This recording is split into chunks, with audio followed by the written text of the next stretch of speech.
Natuwa si Cassie na humawak sa braso ng binata habang panay ang libot nila sa loob ng mall. Wala siyang magustuhan damit kaya hanggang ngayon ay panay pa rin ang hanap nila. Seryoso lamang ang kanyang kasama at ni hindi ito ngumingiti. Kahit saglit, habang siya ay halos mapunit na ang bibig dahil sa kakangiti sa kahit na sinong makasalubong nila. Stop doing that. Huh? Tiningala niya ito. Smiling. Stop smiling. Utos nito habang magkabilang kamay ay nasa bulsa ng khaki short na suot nito. Bakit naman bawal akong umiti? Napakamot siya sa tungki ng kanyang ilong. You look like an idiot. Kinurot nito ang ilong niya kaya napangawi siyang tinampalang kamay nito. Hindi naman masama mag-smile. Friendly gesture yun, no?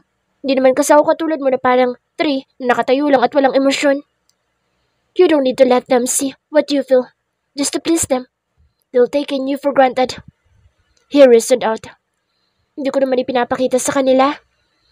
Nanggigigil niyang kinurot ang braso nito at parang batang iwinawagayway iyon. Smiling is a way on telling them that you are happy, and that is being vulnerable. They can easily break you. Sandali sila nagkatitigan at kitang-kita niya ang seryoso nitong mga mata na nawalan na naman ng emosyon. Ano ba talaga pinaglalaban mo? Parang ngiti lang naman iyon. Ang daming pa sinabi. And you? Smiling is also a way of showing them how beautiful and innocent you are. Tom, you're so sexy. So stop doing that, okay? Tugon ito na hindi pinansinalitaan niya. Ramdam niya ang pag-iinit ng kanyang magkabilang pisngi at pagtayo ng kanyang mga balahibo sa batok dahil sa paraan ng pagkakatitig nito sa kanya. Hindi rin nagpahuli sa pagwawala ang puso niya habang pinagsasawa ang mga mata sa napakagwapo nitong mukha. He's emotionless, yet so gorgeous. Baby, is that you? Natigilan silang pareho at napakurap-kurap nang may bigla na lamang na humarang sa kanilang daan at lumamba ng yakap sa binata. Dahil doon ay napabitaw siya sa pagkakahawak sa maskulado nitong braso. I miss you. Malandi ang boss dito kaya hindi niya mapigilang pagmasdan ng anyo ng walang pasubaling babae. Nakasuot ito ng itim na dress na abot hanggang tuhod ngunit ang dibdib ay kulang na lang lumuwa at ipangalandakan sa lahat. Mataas ito ng kunti sa kanya dahil sa kulay pilak na stiletto na suot nito. Muling bumalik ang kanyang tingin sa dibdib nito dahil yun ang kapansin-pansin. Wala sa sariling napatitig siya sa kanyang hinaharap. Bakit mas malaki ang akin? Who are you? Doon lamang siya napatingin sa binata dahil sa lamig ng boss nito na magsalita. It's me, Avon. Your girlfriend. Masayang sagot ng babae na mas lalong pinalandi ang boses at pasimpleng ikiniskis ang dibdib sa braso ni Fort. Nalaka mga mata niya dahil sa sinabi nito. Girlfriend siya ni Kuya Fort? Hindi ba ito kung girlfriend niya? Nagpabalik-balik ang tingin niya sa dalawa. Alam mo bang nagtatampo ako sa'yo kasi hindi mo na ako binalikan at tinawagan? I really miss you. And of course, your big body. Napasinghap siya nang walang pag-aalilangan nitong sinapong hinaharap ng binata. Nangaakit ang mga titig nito. I miss you inside me. Having a wild and rough sex, baby. Naeskandalo siyang napatingin sa paligid at laking pasasalamat niya dahil mukhang walang nakakapansin sa kanila. I don't have... Di ba akong girlfriend mo? Hindi niya mapigilang sabat na pumutol sa sasabihin ng binata. Sabay na napatingin ang dalawa sa kanya na mukhang nakalimutan na ng tuluyan ang presensya niya. Tumingin siya sa binata na tila walang pakaalam sa nangyayari at ibinalik iyon sa babae bago na mewang sa harap ng mga ito. What are you talking about? Tumaas ang kilay ng babaeng nagangalang Yvonne at humalukip-kip. I am his girlfriend, bitch! Agad siyang nakaramdam ng inis dahil sa sinabi nito. Itinuro niya ang kamay nitong nakapatong pa rin sa hinaharap ng binata. Take it off! Anya. I am his girlfriend. And he is mine. Puno ng diin niyan tugon. Ayaw na ayaw niya sa lahat ay inaagaw ang sa kanya. What? He is mine. At hindi mo siya maaagaw sa akin dahil akin siya. Anya at humalukip-kip rin habang bahagyang inililiyad ang dibdib. Mas malaki ang akin. Kala mo? Anya sa isip. Is it true? Halos umusok ang ilong na tanong nito sa binata. Sa wakas ay inalis na nito ang malikot na kamay. Napasimangol siya nang makitang umiling ang binata habang kagatang ibabang labi. Napangisa ang babae at nagmamayabang na tumingin sa kanya. See? Nag-a-assume kang girlfriend. Where in fact, ako ang tunay na girlfriend. Well, I used to it. Marami talaga nagkakandara pa sa boyfriend. She's not my girlfriend, but she owns me. Sabat ni Ford at bumaling sa kanya. Let's go. Nagsimula ito maglakad palayo. Napahagikik siya at inarapan ng babaeng natulala. See? He's mine.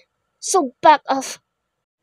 Taas daw siyang sumunod kay Ford na medyo malayo na sa kanya dahil sa laki ng mga hakbang nito. Iniwan nila pareho ang babaeng tulala at siguradong uusok ang ilong sa galit. Wait! Sigaw niya. Biglang tumigil sa paglalakad ng binata dahilan para sumubsob siya sa likod nito. Hutch! Sapo niya ang noon na humarap dito. Ang bad mo! Napahiya ako kasi sabi mo hindi mo ako girlfriend. I'm just telling the truth. You're not my girlfriend. Walang abog na sagot nito at bahagya pang ginulong kanyang buhok. Girlfriend mo kaya ako? Pagpupumilit niya. Tumaas ang kilay ni Ford kaya mas lalo siyang napasimangot. Did you even know what is the meaning of being my girlfriend? Mabilis siyang tumango. Yup, kaibigan babae. Di ba sabi mo sa akin ka? So meaning kaibigan mo na ako. I am your girlfriend.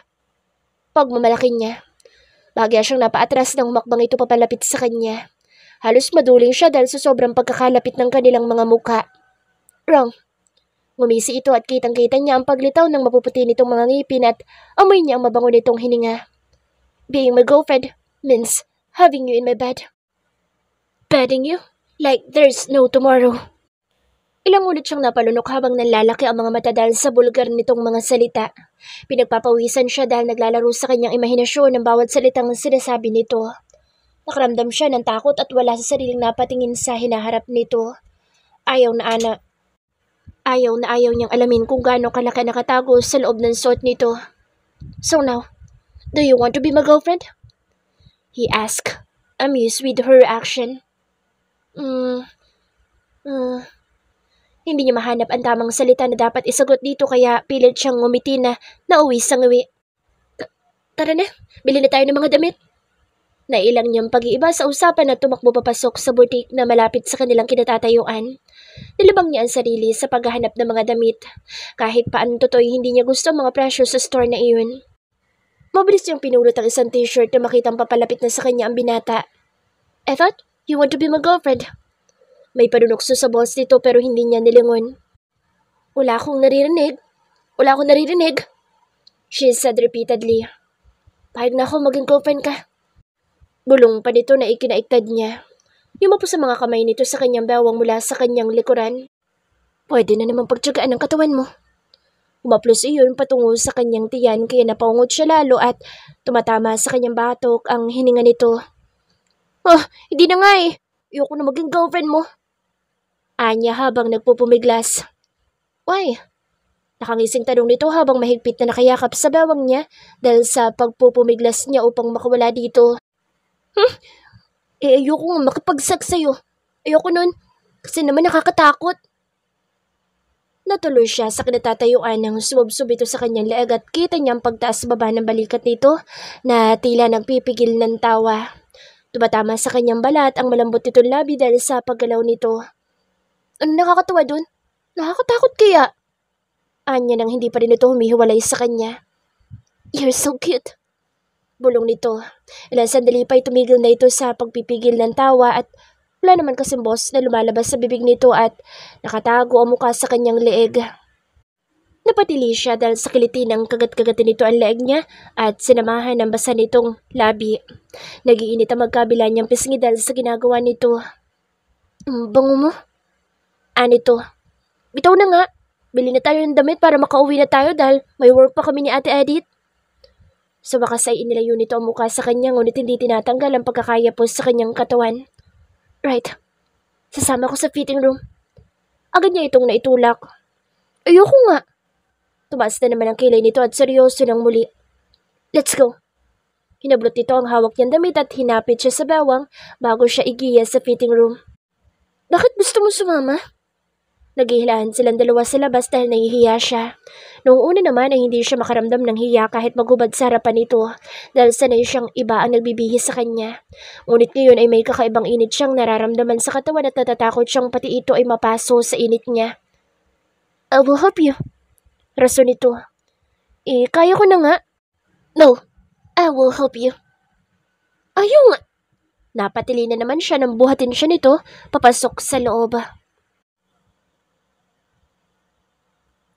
Mommy, can we stay a little bit longer? Inosenteng tanong ng batang paslit. Abalang-abala ito sa paglalaro sa labas na magarang sakyan na pag-aari ng pamilya nito. Sure, baby. May hinihintay ka ba? Tanong ng nakangiting ginang na bakasan tuwa habang nakamasid sa kanyang anak. Si Mr. Handsome po. May ibibigay na drawing sa akin. Napakaganda po, Mommy. Tuwang-tuwa namang kwento nito na sinamahan pa ng bahagyang pag-aksyon. Humahagikik pa ito habang nakadipa ang maliliit na mga braso sa harap ng ina. Who's Mr. Handsome, baby? Didn't I tell you to avoid talking to strangers? He's not a stranger, Mom. I don't know his name, but he's kind. Anya. Okay. As you say so. But we can't wait longer than a few minutes, baby. We're going to airport later. Anang ginang at bahagyang inayos sa nagulong buhok ng anak. But Mom, Mr. Handsome's not here yet. And what is drawing? Ungot dito at sumimangot. I will buy you another one. But I want his work. I want his work. She chanted. You want his drawing than seeing Daddy in the airport? Natahimik siya at napatitig sa ina. Lalong humaba ang kanyang pagkakanguso. I want Daddy more. Padabog siyang tumalikod at akmang bubuksan ang pinto ng sakyan para pumasok, ay nakarinig sila ng sunod-sunod na mga putok. Mommy! Dali niya dahil sa sobrang gulat at takot. Bakas na bakas ang panginginig ng buong katawan ng paslit nang umiiyak itong tumakbo papalapit sa ina at yumakap ng mahigpit. Mom! I'm scared! Umiiyak na Anya. Ramdam niyang pagyakap ng kanyang ina na mahigpit sa kanya. Patuloy siya sa pag-iyak dahil ngayon lamang siya nakarinig ng nakakatakot na putok na hindi tumitigil. Don't be scared, baby. Mommy will protect you. Just go inside the car and lock the door. Nakatago sila sa likod ng sakyan at alam niyang sinisigurado ng kanyang ina na hindi siya matatamaan. Napapatili at napapasigaw siya dahil sa mga balang tumatama sa kanilang sasakyan. Sunod-sunod iyon at walang tigil. Look at me, baby.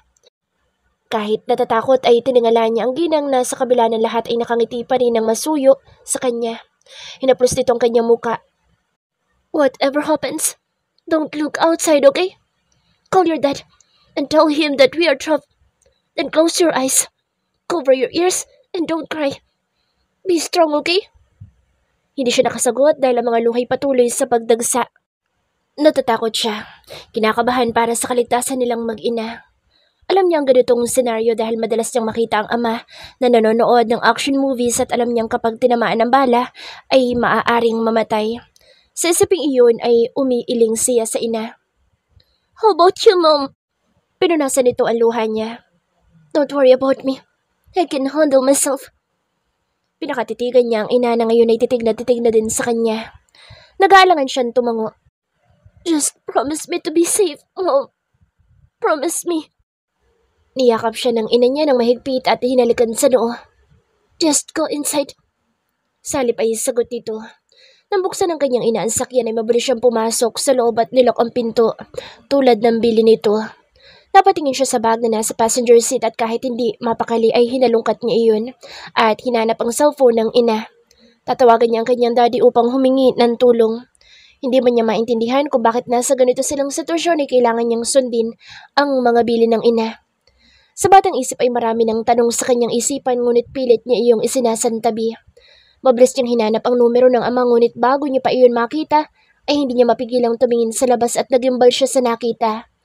Nabitawan niyang aparatong hawak na makita ang pagbaon ng bala sa dibdib ng ina. Ang suot nitong bestidang puti ay agad na nagmantsa ng likidong pula. Nanlaki ang kanyang mga mata at natulos sa kinuupan. Ilang ulit siyang napakurap at sinubukang ibuka ang bibig upang magsalita ngunit wala siyang narinig. Sa kabilang banda, abala ang isang binata sa paghahanap ng pakay niya sa parking lot habang daladala ang painting na talagang sinikap niyang matapos upang maibigay sa malaanghel na batang humingi nito sa kanya. Where are you, little kitten?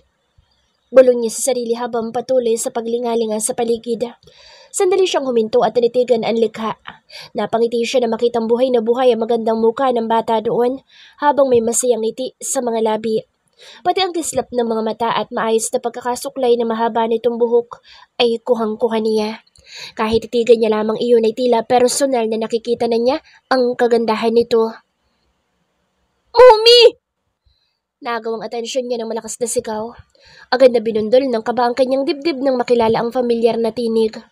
Kasunod ng malakas na sigaw ay ang walang ampat na putok ng barila. Sinalakay siya ng matinding takot ngunit sa kabila no'y pinili niyang hanapin ang pinagmumula ng putukan. Tinakbo niya ang mahabang hallway ng parking lot hanggang sa makarating siya sa dulo. Papalapit ng papalapit siya sa pinanggagalingan ng ingay base na rin sa paglakas nito sa kanyang pandinig. Isang mukha ng batang babae ang nakaukit sa kanyang isipan habang tinatahak ang daan. Napadda siya na makita ang dalawang itim na van na may mga sakay na mga armado lalaki na siyang salarin sa walang ampat na putok na mga dekalibreng barila. Sunundan niya ang target na mga ito at doon niya nakita ang isang magarang sasakyan na butas-butas na dahil sa tama ng bala. Ngunit hindi iyon ang umagaw sa kanyang atensyon, kundi ang isang ginang na natamaan ng bala sa dibdib. Hindi siya nakagalaw sa kinatatayuan lalo na nang kitang-kita niya ang pagkalat ng dugo nito. Hindi doon natapos ang lahat dahil muli itong tinamaan ng bala sa magkabilang hita. Napaluhod ito at kitang-kita niyang nabitawan nito ang baril na hawak na sigurado siyang pandepensa sa sarili. Tuluyan itong padapang bumagsak sa sahig ng muling tamaan ng bala. Ngunit ngayon ay sa tiyan iyon bumaon. Nabitawan niya ang painting na hawak habang nakatingin sa mga kaganapan. Hindi niya alam ang gagawin. Blanko ang kanyang isipan dahil sa sobrang pagkabigla. Tuluyang nanginig at nanlamig ang kanyang buong katawan na magkasalubong ang kanilang mga tingin. Masuyo itong ngumiti sa kanya at hirap na ibinuka ang bibig na sumusukan na ng dugo. "Save her, please." Yun ang nabasa niyang mensaheng gusto nitong sabihin. Nakatayo siya sa hindi kalayuan sa kinalalagyan ng sakyan nito, kaya malinaw na malinaw sa kanya ang bawat detalye ng mga pangyayari. "Mom!" Tila siya binuhusan ng malamig na tubig at nagtayuan ng mga balahibo niya sa batok nang makita ang batang babaeng sumigaw mula sa loob ng sakyan at lumabas iyon doon. Malakas ang iyak nito na dinaluhan ng ina ngunit bago pa ito mapigilan ay bigla yung bumagsak sa ibabaw ng ginang na naliligo sa sariling dugo. "No!" Malakas niyang sigaw nang makita ang pagbaon ng mga bala sa likod ng batang paslit. Naliligo sa sariling dugo ang mag-ina habang wala pa ring tigil ang mga putok. Humahangos na napabangon si Fort mula sa kanyang pagkakatulog. Mabilis niyang inalis ang makapal na kumot na nakabalot sa kanyang katawan at kinapangis ang bagay na nasa bedside table na siyang natatanging magpapakalma sa kanya. "I'm sorry." Bulong niya gamit ang nanginginig na boses. Basang-basa siya ng pawis at hilam ng luha ang mga mata. "Forgive me for not saving you, love. Forgive me." Masuyo niyang hinaplos ang larawan na nasa picture frame na hawak niya. Mahigpit niya iyong niyakap at mariing sinapo ang kanyang bibig upang hindi kumawala ang hagulhol mula sa pagpipigil ng iyak. Malinaw na malinaw pa rin sa kanya ang lahat na sa sobrang linaw ay tila kahapon lang nangyari. Ang pagkawala nito na mismong mga mata niya ang nakakita. Ang tuluyang pagkawala ng masayang kislap sa mga mata nito at masayang mga ngiti sa maliit na labi. Mga alaalang patuloy na pumapatay sa kanya. Patuloy na nagpapaalala ng lahat ng sakit at pagkabigo. Hindi na niya maibabalik pa ang lahat kaya ang tanging magagawa na lang niya ngayon ay mahalin ito ng tunay at nag-iisa. Ilang minuto niyang hinayaang ilabas sa mga luha habang yakap ang frame. Malakas ang tibok ng kanyang puso at ang kakaibang pakiramdam ay nandoon pa rin tulad ng una niya itong nakita 10 years ago. Nang kumalma ay malumanay siyang umiti at humalik sa larawang nandoon. "Kamote, amor, kamote. Always remember that." Pagkausap niya dito. Kung bibigyan lang siya ng pagkakataon na makausap ito kahit isang oras lang, sasabihin niya lahat-lahat dito. Kung gaano niya ito minahal kahit sa unang pagkakataon na makita niya ito. Na mahal niya ito hanggang sa puntong hindi na niya namamalayan na dito na umiikot ang mundo niya kahit wala na ito. Para sa kanya ay buhay pa rin ito kahit na mata niya mismo nakakita ng agawan ito ng karapatang huminga. Buhay ito para sa kanya dahil sa mga alaalang hindi niya magawang burahin sa kanyang memorya. Nakakatuwang isipin na ang tulad niya ay nagmahal ng bata na halos ay ituturing na siyang kuya o mas malala ay tatay. But he can't help it. He fell deeply, hard and fast. No age limit. He just loved her, clear and simple. Naputo lamang ang kanyang pagtitig sa larawan nang marinig niya ang pagtunog ng kanyang cellphone. Mabigat man ang pakiramdam ay sinagot niya pa rin iyon nang makita ang Kuya First nito ang tumatawag. Anong ginawa niya sa loob ng fitting room? Interesadong tanong ni Edith sa kanya. Siyempre nagbihis ako. Para tingnan kung bagay sa akin yung dress. Simpleng sagot niya. Madaling araw pa lang ay gising na sila upang makapaghanda ng agahan dahil sa napaagang pag-uwi na mag-asawa. At simula pa kagabi ay kinukulit na siya ni Edith na ikwento ang lahat na nangyari sa kanya. Panay pa ang iyak at tingin nito sa kanya ng tawa dahil kung hindi daw ito pumayag na maghiwalay sila, ay hindi siya mapapahamak. Sinabi niyang ayos lang iyon dahil wala namang nangyaring masama sa kanya at wala namang may gusto sa nangyari. Hindi kanya hinalikan? O di kaya naromansa? Tumaas ang kilay nito. Mabilis siyang umiling. Hindi no. No magbibihis na kasi ako, dapat ay may tumawag sa kanya from his law firm. Kaya lumabas din agad siya. Napasimangot siya. Umayag siyang maging friends kami pero minsan sinasabi niyang hindi niya ako gustong maging kaibigan. Ang gulo niya? Siguro nga napipilitan lang siya para tumigil ako sa pangungulit ko sa kanya. Hindi ko nga alam kung seryoso siya eh. Maktol niya habang naglalapag ng mga kubyerto sa dining table. Napapapalakpak si Edith. Ang slow mo naman. Siyempre ayaw ko niya maging kaibigan kasi gusto niyang higit pa doon. Anito. Kunot noong napabaling siya sa kaibigan. What do you mean? Malay mo ayaw ko niya maging kaibigan dahil gusto niyang maging girlfriend ka. Nalaki ang kanyang mga mata at nagsitayuan ang mga balahibos sa batok bago sunod-sunod na umiling. Naalala niya sinabi ng binata na ang pagiging girlfriend nito ay ikakama na parang wala ng bukas. Natatakot siya sa posibilidad na iyon kaya ayaw niya maging girlfriend nito. Hindi naman ganun. Anya. Tumangutango naman ang kaibigan at bumalik sa ginagawa. Nagsasalin ito ng tubig sa mga baso. Sinunod mo ba ang bilin ko sa'yo? Pagkuway tanong nito. Anong bilin? Na wag ka magpapahawa kay Sir Fort. Well, normal lang yung binuhat ka niya noong iniligtas ka pero maliban doon. Hinuwakan ka pa ba niya? Tumitig ito sa kanyang mga mata kaya pa simple siyang yumuko at nagdahilan na nag-aayos ng mga table napkin. Kahit na ikwento niya dito ang nangyari simula nang mawala siya sa wet market ay hindi niya isinali doon ang mga parteng nagkakalapit sila ng katawan ng binata. Ayaw niya kasing madisappoint ito kapag nalaman nitong hindi niya nasunod ang bili nito. Kakausapin ko na lang mamaya si Sir Fort. Bilin niya sa sarili. Hindi naman ako nagpahawak sa kanya. Alam mo naman na nakakatakot siya eh. Anya. Very good. Huwag ka magpapahawak sa kanya kung hindi naman emergency. Huwag ka magpapayakap, magpapahalik at magpaparomansa dahil masasaktan ka sa bandang huli. Seryosong payo nito. Kilala ko si Sir Fort dahil matagal na ako nagtatrabaho sa kanila at alam ko masasaktan ka kapag nagpumilit kang mapalapit sa kanya. Pero bakit kung ayaw mong mapalapit sa kanya? Bakit tinutulungan mo ako umisip ng paraan para mawala ang galit niya sa akin? Naguguluhang tanong niya. Lumapit sa kanyang kaibigan at hinawakan ang kanyang mga kamay. Kasi, kaibigan na ang turing ko sa'yo. Kahit na sandaling panahon pa lang tayo nagkakakilala. Kaya sinusuportahan kita. Pero hindi pa rin ako nakakalimot na payuhan ka.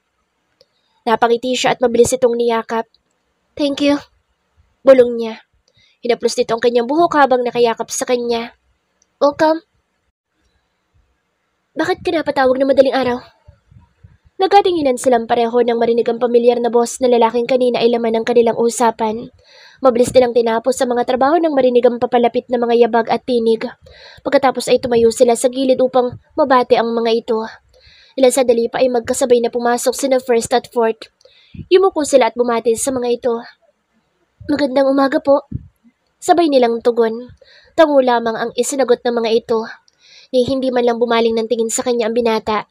Seryoso at malamig ang ekspresyon ng mukha nito na tinungo ang isang upuan. Balot man ang kawala ng emosyon ay hindi niya mapigilan na punahin sa kanyang isipan ng pagbabago doon. Malamig nga iyon pero para sa kanya ay wala ito sa sarili. Tila ito balisa at malalim ang iniisip. Napaga ang uwi namin from Cebu dahil nakatanggap kami ng imbitasyon sa isang charity event na gaganapin sa Singapore at gustong pumunta doon ng asawa ko. Panimulang tugon ng among lalaki. Natigil sandali ang mga ito sa pag-uusap dahil sa pagpasok ng babaeng ama. Kinukusot-kusot pa nito ang mga mata na tila bata. Wife, Agad na tumayo si First Miller upang salubungin ang asawa. Bakas ang labis na pagmamahal sa mga mata nito nang humalik ito sa labi. Good morning. Hindi na kita ginising dahil alam kong pagod ka. You okay now? Nangunyapit naman ang mga braso ni Laika sa batok ng asawa habang papikit-pikit ang mga mata. Napangiti si Cassie dahil natutuwa siya sa nagaganap sa harapan nila. Masayang-masaya siya para sa dalawa. I'm sleepy. Sagot nito at sinubsob ang mukha sa dibdib ng asawa. Bakit bumba ka kaagad? Hinaplos nito ang gulugulong buhok ng misis. Wala ka na sa tabi ko eh. I can't sleep na. Ungot nito. Pumailan lang ang masayang tawa ni First Miller bago parang bagong kasal na binuhat ang asawa. Ang asawa lang talaga nito ang nakakapagpangiti dahil kahit mabait ito sa kanila, ay hindi naman ito ngumingiti kapag nakakasalamuha sila. Later bro, patutulugin ko lang ito. You know my brother wife is my queen, so she comes first before anything. Anito at lumabas ng dining bitbit ang asawa. Nakakainggit. Dinig niyang bulong ni Edith, kaya napangiti siya. Ngunit agad din iyong nabura nang mabaling ang kanyang tingin sa binatang hanggang ngayon wala pa ring imik. Nakatitig lamang ito sa kubyertos na nasa hapag. Ni hindi nito binata ang asawa ng kapatid na ngayon lang nila nakitang nangyari dahil alam na alam nila kung gaano kalapit ang babae sa mga kapatid ng asawa. Talagang malalim ang iniisip ng binata dahil tila ito lunod sa sariling mundo. Gusto man niya itong lapitan para kumustahin ay hindi niya magawa dahil hindi niya alam ang sasabihin dito. Good morning. Sabay silang napaigtad ni Edith dahil sa biglaang pagsasalita. Napabaling sila sa bukana ng silid at doon nakita nila si Min, nakapapasok lang. Para silang namulto pagkarinig sa boss nito dahil nabibilang pa lang sa kanilang mga daliri ang mga pagkakataon na nagsalita ito. Nakakatakot ang boses niya. Mas malamig pa sa bangkay. Bulong ng kaibigan na agad niyang siniko para pigilan sa pagsasalita. Muli niya ibinalik ang tingin sa dalagita. Nakatuon ang tingin nito sa tito niya kaya alam niyang ito ang binati nito. Lumapit iyon sa hapag at tumawak sa balikat ng binata dahilan para mapukaw ito sa malalim na pag-iisip. You okay? Tanong ni Min. Tila kaedad lamang nito ang kausap. I'm tired. Simpleng sagot ni Ford. I have a canvas. Do you want to see it? Anito. You know me well, young lady. You know me well. Seryosong tugon ng binata at tumayo na. Ni hindi ito gumalaw ni isang piraso ng tinapay. Umakbay ito sa pamangkin at sabay na lumabas sa silid. May lungkot siyang nadama sa kalooban nang hindi man lang siya nito binalingan ni isang sulyap. Siguro ngay hindi ito aware na nandoon siya. Kasabay pa na tila wala ito sa mood. Ay, hindi ko talaga maintindihan ng mga mayayaman. Wika ni Edith. Pilit siyang umiti at minabuting magtungo muna sa kanilang silid upang makapagpahinga. Nakapangalumbaba si Cassie habang naglalaro sa isipan niya ang ginawang pagsisinungalin sa kaibigang si Edith. Hindi siya mapalagay dahil yun na siguro ang unang pagkakataon na nagsinungalin siya. Nasanay kasi siyang lahat ay sinasabi niya na walang bahid ng pagsisinungalin. Nakokonsensya siya at gusto niyang umisip ng paraan para mawala ang pakiramdam na iyon. Sabihin ko kaya kay Kuya Fort na panagutan ako? Tanong niya sa sarili. Mabilis din siyang umiling at humugot ng malalim na buntong hininga. Ay, nayakap na niya ako't nahalikan kahit hindi niya pa ako asawa. Kaya dapat ay panagutan niya ako. Kumbinsin niya sa sarili. Pero ayoko din namang panagutan niya ako kasi magiging girlfriend niya ako. Kapag girlfriend niya pa naman ay isasex niya at lalo naman kung maging asawa, baka kainin na niya ako. Napasimangot siya at ginulo ang buhok na wala sa pagkakaayos ang pagtali. Hindi alintana ng dalaga kahit nag-iisa lamang siya sa kanilang silid ng kaibigan at nagmumukha na siyang baliw sa pagkausap sa sarili. But on the second thought, masarap ko sa lips niya at kapag naging girlfriend niya ako, pwede ko nang tikman yun araw-araw. Napatili siya at nasapo magkabilang pisngi dahil sa mga pinagsasabi. Ramdam na ramdam niya ang pag-iinit ng kanyang mga pisngi at ang kiliting naglalaro sa kanyang tiyan. Tila may mga insekto doong nagliliparan. Kapag pinanagutan na niya ako dahil sa paghawak niya sa akin, then hindi na ako magsisinungaling sa kahit na kanino. Sumungaw ang malapad na ngiti sa kanyang mga labi dahil sa ideyang nasa isip. Right. Kakausapin ko siya at sasabihin kung panagutan niya ako. Napapapalakpak pa siya at nagtatatalon sa kutson na higaan. Nang magsawa ay muli siyang bumalik sa pagkakaupo. Akmang kukunin niya ang una na nasa kanyang gilid nang marinig niya ang pagtunog ng kanyang cellphone. Napanguso siya at kinuha iyon sa ilalim ng unan. Isa lang naman ang taong nasa contacts niya at may alam ng numero ng kanyang cellphone, ang kanyang ama. Ilang sandali niya munang pinakatitigan ng aparato bago niya tuluyang sagutin. Ala, Papa. Hello, Daddy. Bungad niya. Narinig niya ang mahinang pagtawa nito sa kabilang linya. Hello, my daughter. How are you? I'm fine, Daddy. Don't worry about me. I'm in good hand. Hindi niya mapigilan ang masayang ngiti dahil sa pag-aalala sa kanya ng ama. Good. I'm worried about you. Anito. Are you enjoying your stay there? Mabilis siyang tumango kahit nawala ito sa kanyang harapan. Yes, Papa. I'm enjoying my stay here. I meet many people already and they're all good to me. Especially the Millers. Tuwang-tuwang kwento niya sa ama. Thank you so much for letting me stay here.